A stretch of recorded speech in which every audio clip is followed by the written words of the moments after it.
like Australia. We might discuss the news that the two countries have concluded negotiations on a free trade agreement in a minute. But John, amidst calling for a deeper and broader relationship, calling for a strategic partnership between the two countries, he did seek to address, as the self-confessed big guy in the room, some of the questions about what China's aims are for the region, didn't he? He did, and it's very clear that China has very legitimate interests and aims in the region. And he made a very good case for that. The devil, of course, is in the details of what that means and what China's core interests are and how they rub up against other East Asian and Southeast Asian countries that don't see things quite the way Xi does. And that's, of course, where the rub point is. Because he mentioned that China wants, in fact, he said China needs peace, that there needs to be a community of common destiny. But he also singled out, didn't he, talking about the maritime environment and China's core territorial security, because the maritime environment, particularly in the South and East China Sea, has been one where China's been flexing its muscles. Exactly. And how we define the core, if it includes the 9-dash line, that's really very controversial in our neck of the woods, because there's a competing claim there from Vietnam, from Malaysia, from Brunei, from the Philippines, and of course even Indonesia's Natuna Islands fall within the 9-dash line zone, the exclusive economic zone of the Natuna Islands, that is. So this is a really big issue, and if we could get some clarity on that, that would be great. Of course, he's made some really good pictures there about the way to address those conflicts and to resolve them peacefully and amicably using recognised international institutions. That's a really positive sign. Now we are watching pictures of the Chinese President Xi Jinping meeting members of the Abbott government front bench. Of course, he'll be introduced to members of the opposition as well. It's a joint sitting of Parliament for this address, the second of 3 addresses around the G20. David Cameron, the British Prime Minister, addressed the Parliament on Friday. The new Indian Prime Minister, Narendra Modi, will address the Parliament tomorrow. Tom, the economic relationship between the two countries, there was mention both in the speeches before President Xi's speech and during his speech about the phenomenal growth in the economic relationship. He made it pretty clear that that he wants that to, as I said, deepen and broaden. Well, that's right. In fact, he used the words, Lyndal, that this is a new starting point, referring directly there to the free trade agreement that will be signed today. And he also made a big point that this wasn't just an economic thing. This was something designed to deepen political trust. China, it does seem, is in want of friends it can trust in the region after what he himself described as a bit of historical baggage with many of its neighbours. So I think China is really looking to Australia here as someone it can demonstrate it has a good, solid, trustworthy relationship with, and the FTA will be part of that, Lyndal. John, how much, I suppose we're trying to read people's minds and read tea leaves at the same time. If you look at the speeches like the one Barack Obama delivered to the Parliament when he announced the Asia pivot, fast forward to the press conference between Presidents Obama and Xi, and even President Obama's speech in Brisbane, how much does that frame what Xi Jinping had to say? How much is that in mind, the kind of the closeness of the Australian-US alliance, including the alliance with Japan as well? Well, that's definitely a concern on Xi's mind, there's no question. But it's very interesting the way that Xi and Obama addressed the pivot question when they met in Beijing only a couple of days ago at the end of the APEC summit.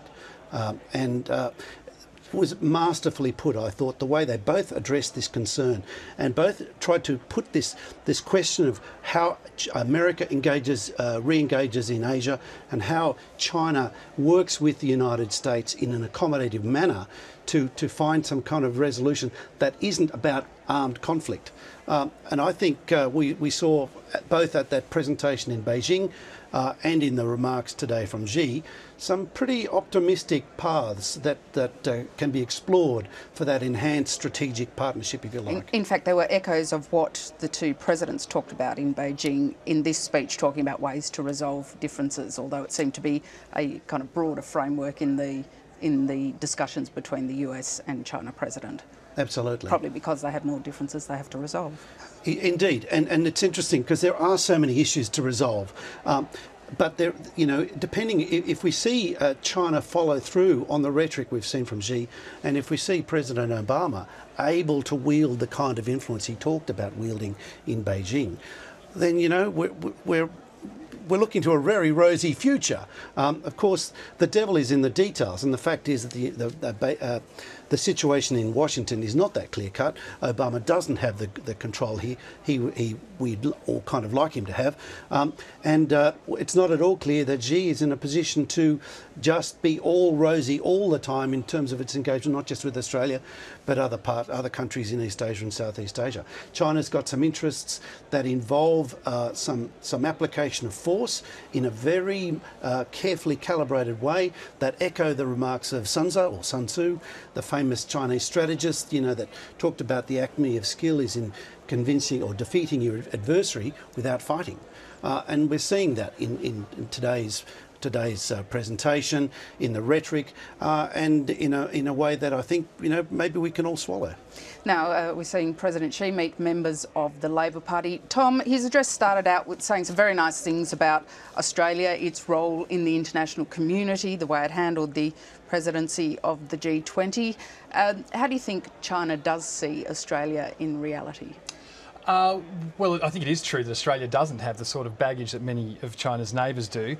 It was interesting, he said also at the start of the speech, that Australia isn't just a country of minecarts, I think he put it, and living off the sheep's back, though that would pretty much, at least in an economic sense, probably best summarise Australia's relationship with China both now and into the future. There has been a lot made by both sides going into this free trade agreement of the need to deepen the people-to-people links, the cultural links.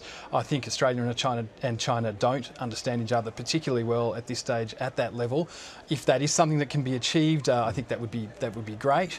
I think there's a long way to go, and nice speeches like this are perhaps a decent way to start. Although the President Xi did tend to indicate something that all the speculation has been about the free trade agreement, about the need not only for Australia to broaden its economy, but China to get access to some of the services that Australia has to sell. So that's potentially a way for Australia to be more than just a farm or a quarry to China. Well, sorry if I might jump in. I think that's actually a key part of what will be announced today with the free trade agreement. Lyndal, China for some years now, going back to the global financial crisis, has been looking for ways to become less of an export-oriented economy that simply makes things, to more of that services economy that has its own sort of internal momentum.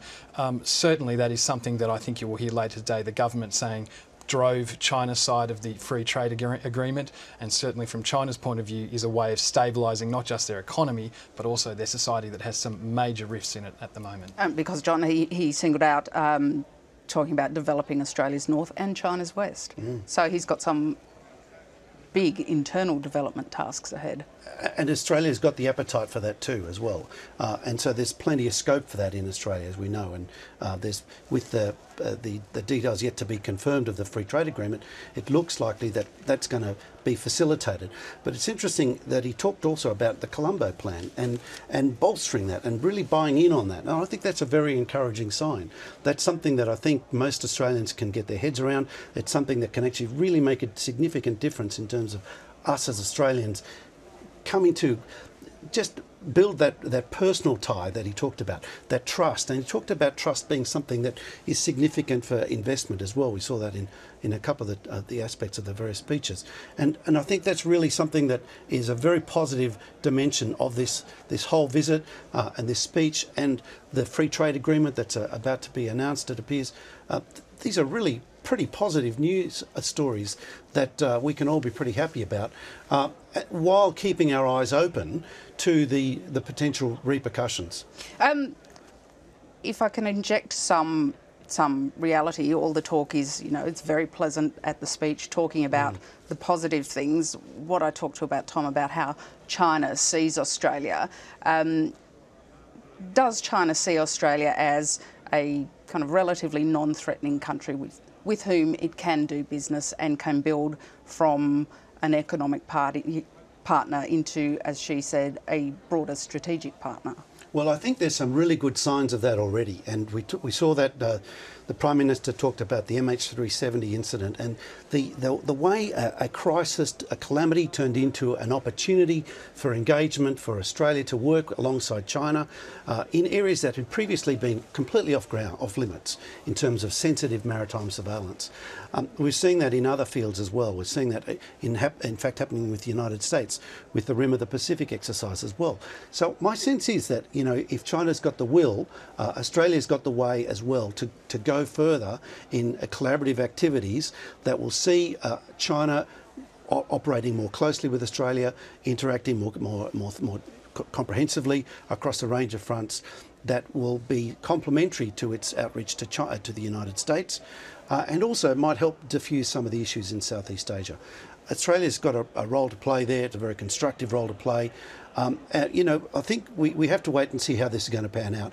But we do need to look at this and engage with this constructively and take Xi on his word and look to actually fulfil this bargain, if you like. Tom, if I could stick with the search for MH370 for a moment, Tony Abbott in his speech said, promised President Xi, Australia will not rest until everything is done to solve this mystery.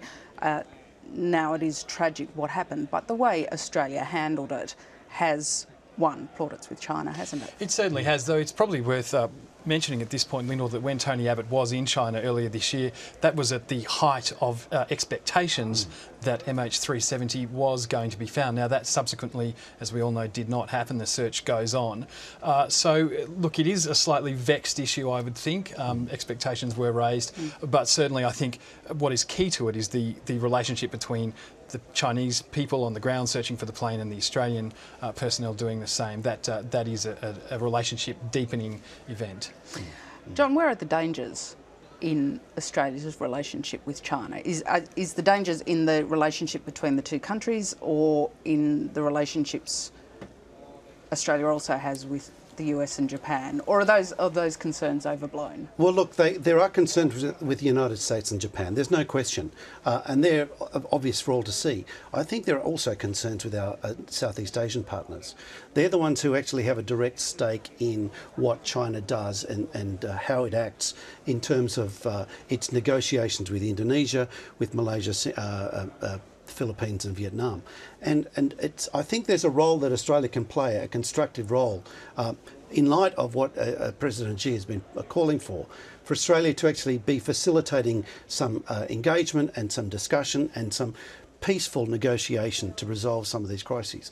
If Xi is true to his word, then this does present an opportunity for some of these rub points to be resolved in a constructive, peaceful manner. And in that sense, Australia does have to be very wary, but Australia also needs to remain very closely engaged with its neighbours, with Indonesia, the rest of ASEAN, as well as Japan and the United States. Tom, you were in China really when China was starting rising. China's now the biggest economy in the world. Or yeah. It's well and truly risen. It's been flexing its military muscle. When you were there, how did the Chinese people see the rise of China, particularly in relation to America, the superpower it was rising towards? Look, you hear these stories all the time of people who've spent some time in Beijing. Taxi drivers, for example, would often ask you what's better out of China and America, and unless you gave the right answer, which was obviously China, you're in for a pretty long conversation. So I think that cultural hangover is still certainly there, particularly amongst the Chinese populace at large. I think at the elite level, there is a bit of a different understanding of how the world works emerging, and Australia has been a pretty key part of that. We saw some years ago some ructions over various Chinese companies' attempts to buy various Australian mining interests. China learnt a lot from that. It learnt a lot about how to manage those type of relationships, how it wasn't just a straight financial thing, but how you had to go out and do the PR job. I think it's also worth remembering here, Lyndal, that President Xi is a very, very different president to his predecessor. He's much more powerful. He's amassed that power much more quickly, and he has a great deal more power to make decisions on his own. And John, finally, both the Prime Minister and the President made much of the fact that the President has been to Australia a few times. He's shortly going to visit his 6th state, so he will have been to every state and territory. When we talk about people-to-people links for a leader, how important is it for a leader of a country like China to have probably greater knowledge of Australia than other leaders who either haven't visited or rarely visit? Well, I think it can really make a significant difference when there comes a rub point, when there comes a point of potential misunderstanding. Having invested in the relationship, having invested in the dynamics of the country, in this case Australia, that can make a real difference in terms of how Xi might engage with us, how he might respond to certain reactions, particularly if we find in a crisis that might arise in the next few months or weeks or whenever. If he reads about a reaction in Australia, say in the press, he'll have a deeper understanding of what the real dynamics are. And of course we know that what you might read in the press or hear about through the media is not necessarily what is really the driving factor in terms of how a security crisis or another kind of crisis might unfold. Now we will shortly see the Chinese Trade Minister equivalent and Australia's Trade Minister Andrew Robb sign what's called a Declaration of Intent for a Free Trade Agreement. That means that the negotiations over the Free Trade Agreement has been concluded. The Trade Minister Andrew Robb says the agreement with China sits on 5 pillars: agriculture, resources, manufacturing, services and investment. Firstly, on agriculture, it is in every respect New Zealand equivalent, except in dairy it's New Zealand plus. So everything that New Zealand got in agriculture and the time frames to phase out tariffs, it's tariff elimination across all these areas except for wool, which is a tariff quota increase, but it is the New Zealand equivalent in every respect. Resources and energy, again, there's by the end of this agreement, 99.9% of all tariffs on our resources and energy products will have gone. There's, again, a whole page of both resources and energy and manufacturing products. To give you some examples, aluminium oxide, we exported 1.3 billion last year, and aluminium oxide has got an 8% tariff. Once this agreement is introduced, 0. With pharmaceuticals and vitamins, $560 million worth of exports this year, 3 to 10% tariffs on pharmaceuticals and vitamins. Once this agreement is agreed to, 0 to 4 years for phase out, depending on the product.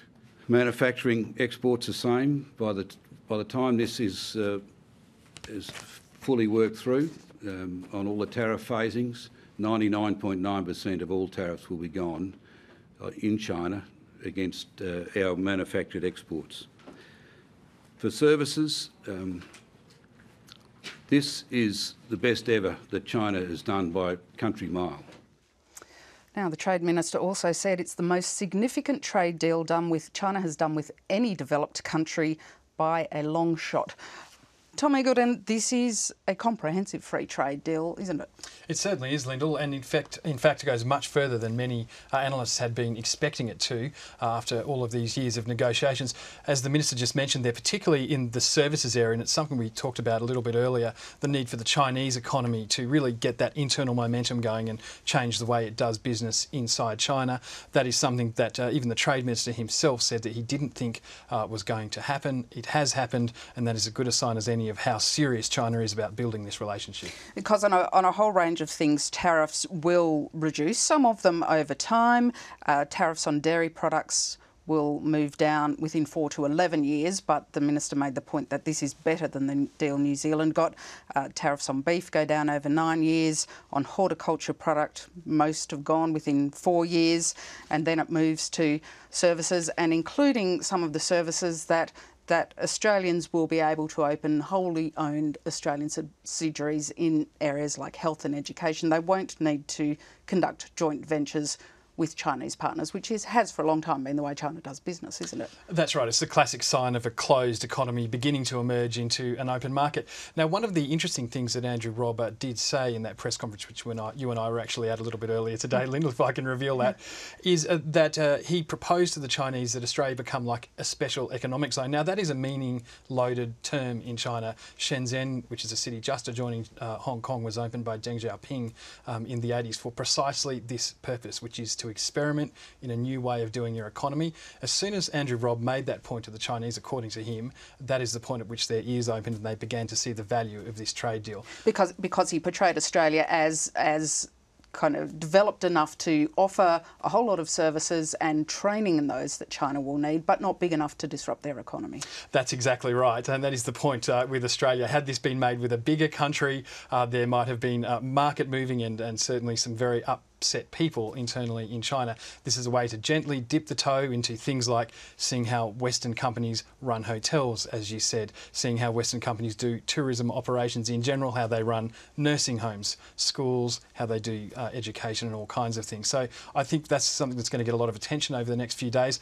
Obviously, on the agricultural side, there's been a lot made, Lyndal, of the mining boom tapering off and the need to perhaps replace that with a dining boom. That would be another step in that direction. John, you've had a brief look at the scope of this deal. What do you think of it? Is it as significant as has been painted? Well, I think there is an added significance which is outside of the agreement, and that is the implications for the other Trans-Pacific partnerships, the regional comprehensive economic partnerships, the free trade agreement of the Asia-Pacific that China's been touting recently. This is actually positioning China, I think, as the key player. It's now calling the shots. And that is, for an American audience, that is going to be a bit frustrating, given, of course, the problems inside the United States, the fact that Congress and the presidency barely talk to each other and can barely come to an agreement, and the very high beam that the Trans-Pacific Partnership set for countries to try and get over to join that agreement. And of course, so this means that China, not only has it been very gracious and in a sense magnanimous to Australia, but in doing so, it has really asserted itself economically and in a way strategically in the region, and that's very significant. Well, the Agriculture Minister, Barnaby Joyce, says the agreement will give farmers a huge advantage. Australian farmers are already doing an immense amount of trade with China, and I've been over in China in the last month, and I'm really happy by the fact that I believe that we're heading in the right direction, especially in dairy. Wine producers are extremely excited about where we're going, beef producers. This is so important because we have to rebalance the books for our nation. We have to make sure that we earn the dollars to try and alleviate some of the fallout that's happening because coal and iron ore prices are going down. The vast majority of the agricultural sector will be very happy. I know there are always some areas that will be unhappy, that you can't help that. In any deal, you don't get everything you want, you get the very best. As the Agricultural Minister mentioned, winners from the trade deal will be the dairy and beef industries. The National Australia Bank's head of agribusiness and food, Patrick Vezzoni, says the dairy industry in New Zealand received an enormous boost after its government signed the free trade deal with China, and he expects a similar result for Australian farmers. When the FTA with New Zealand came into force in 2008, China represented 10% of New Zealand's dairy export trade. That's now closer to 45%, and that happened in a very, very short time frame. So I think very, very positive overall for the Australian dairy sector. Beef is going to be huge and has been. Australia has a very strong comparative advantage when it comes to beef. Globally, there is a shortage of beef at the moment, and the Chinese consumers are voracious consumers of protein. In fact, if you look at protein consumption in China as a proportion of total calories consumed, China has actually the highest or some of the highest protein consumption globally. What you're seeing is a rotation out of pork into more nutritious and forms of protein like beef, and there Australia is the largest exporter of beef to China. So I think that's very positive. Having said that, I also think it's positive for the horticultural industry. Again, we haven't seen a lot of the detail, but we do know that 93% of all agri-food exports to China will, by the end of the decade, enter tariff-free. And that's going to be positive for the horticultural sector, for wine, sheep meat, grains and other subsectors as well. Not every element of the free trade deal was nailed down. Some elements have been left for a review in 3 years' time. Tom Igulden, we're talking with Tom Igulden, political correspondent, and John Blaxland from the ANU. Tom, what was left out and why? The sticking point, Lyndal, was on some quotas in 5 product categories that China just would not budge on. And also what China was seeking from the Australian side was to allow its state-owned enterprises, its SOEs, to come in and be able to buy Australian companies and assets without having to go through the Foreign Review Board up to a certain level. Now, Australia wasn't prepared to budge on that, given the political sensitivities, particularly over agricultural land, probably also some mining sensitivities as well. So both of those things have been put to the side. The products that China will not budge on include cotton, they include wheat, sugar, very importantly for many Australian farmers, rice and oilseeds as well. Interestingly, there was a small concession from Australia, and that was to allow a $1 billion cap. That is a huge cap for private Chinese companies looking to invest in Australia that follows rules, for example, for the United States. But given how few privately owned Chinese companies there are, that is a pretty small concession, Lyndal. The Trade Minister did make the point that in all those areas, except for rice, there is a reasonable size export trade under the Chinese rules that already exist. So there is the potential to grow that, isn't there? That's right. We are not bumping up against those quotas at all. I think it's probably... It's an important thing to the Chinese, but as you say, over the next 3 years, there could be some growth there anyway for Australian exporters if they wanted to. And John, as Tom mentioned, the rules for foreign investment by private companies have had the Foreign Investment Review Board limit upped, but not state-owned enterprises. China was never really going to get that, was it? No, and we've got a bit of a track record there of being concerned about Chinese ulterior motives for its investment in Australia. If you recall the Huawei incident not that long ago, where there was concerns about just what the Chinese were able to do with the technology that they'd be able to introduce, and just what kind of IT security we'd be left with. This is a real concern about the cyber domain. The fact that China has been, we know, pretty aggressive in its approach to collecting information and then using that information for its own purposes economically and strategically, it remains a concern in Australia and beyond. And as much as China has opened up its own economy and opened up to the world, as Tom says, most of its companies are state-owned enterprises. It doesn't sound like that will change anytime soon. And many of the businesses that operate in China are really, the domains are closed to outsiders still. So while there are real benefits for us, there are still significant caveats on where we can go in terms of, and we know this just in a very anecdotal form in terms of the ability for companies like Facebook and Twitter to operate openly and freely in China. Well, Australian businesses are going to face similar constraints. At this point, John Blaxland, we'll let you go. You've been very patient with your time. And Tom Igulden, we might get you to stay here, but I'm not sure. But we will have a look back now at the speeches from both the Prime Minister and the opposition leader. And the Prime Minister told Parliament today is historic and memorable, and he praised President Xi's knowledge of Australia. Yes,